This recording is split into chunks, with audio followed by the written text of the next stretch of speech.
Hi, my name is Eric, and behind me is a picture of a box of matzos, Passover matzos, which is unleavened bread. That then said, what I want to share is a very fitting piece from 1 Corinthians 5, leading up to Passover or Easter. Right, let's get into 1 Corinthians 5. Verses 1 and 2, and I'm reading from the ISV and comparing it with the King James. It is actually reported that there is sexual immorality among you, and such sexual immorality as is not even named among the Gentiles. But nonetheless, the King James calls it fornication.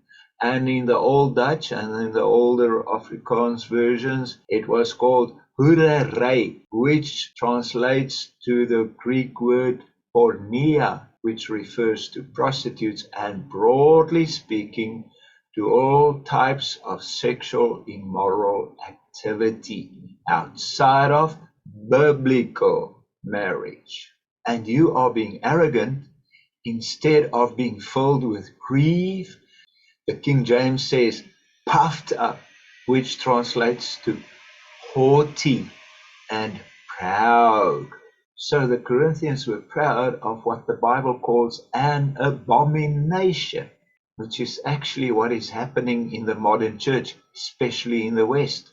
They pride themselves on lovingly and accommodating what God, according to His word, hates.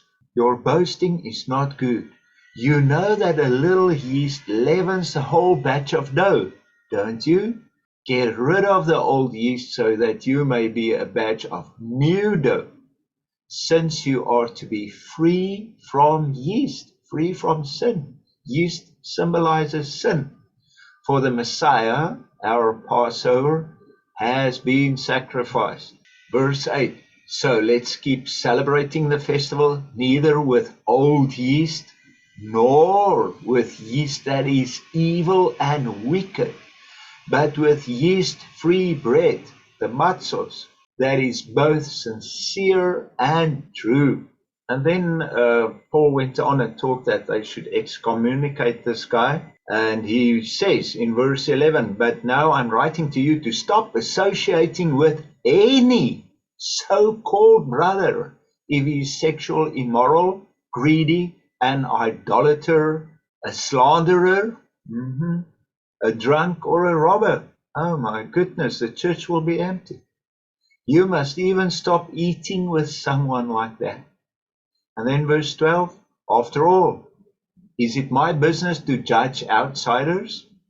You are to judge those who are in the community, in the congregation, aren't you? God will judge the outsiders. We are supposed to judge those in the church, those who claim that they are believers and followers of Christ. God will deal with those who are outside.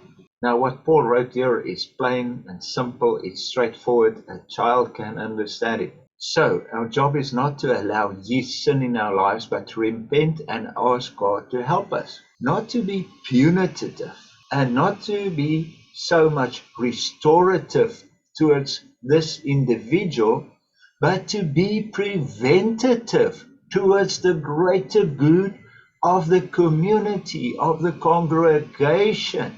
Paul's concern is first and foremost the welfare of the congregation, knowing that a little yeast will cause the congregation to rot and eventually apostatize, exactly what we've seen all around us for the past 20 years. So that is what I think our focus towards Passover should be, is to pray for the welfare of our churches and congregations more than being tolerant towards individuals who don't really fear or respect God's word. Thank you for watching and subscribing, sharing it with friends. Maybe they need a strong word. Shalom.